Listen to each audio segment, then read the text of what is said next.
শীতকাল মানেই কিন্তু বিভিন্ন রকম পিঠের বাহার।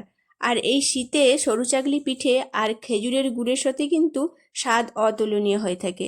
প্রথমেই কিন্তু আমি চালটাকে ভিজিয়ে রেখেছিলাম, ভিজে ভালো করে কিন্তু এটাকে বেটে নিয়েছি। এর ঘনত্বটা প্রায় এই রকমই হতে থাকবে, বেশি মোটা হলে কিন্তু মোটা মোটা তৈরি হবে, আবার বেশি পাতলা হলে কিন্তু বানানোই যাবে না।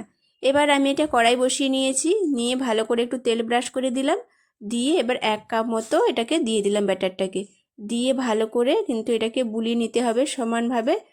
এইভাবে করে আমি বুলিয়ে নিলাম, নিয়ে এবার একটা ঢাকনা দিয়ে প্রায় 1 মিনিট মতো রেখে দিতে হবে। এবার 1 মিনিট পর যখন এটা খোলা হবে তখন কিন্তু এটা অটোমেটিক কিন্তু উঠে আসবে, কোনো রকমভাবে কিন্তু কড়াতে জড়াবেই না, এটাকে এমনি হাত দিয়ে তুললেই কিন্তু উঠে আসবে।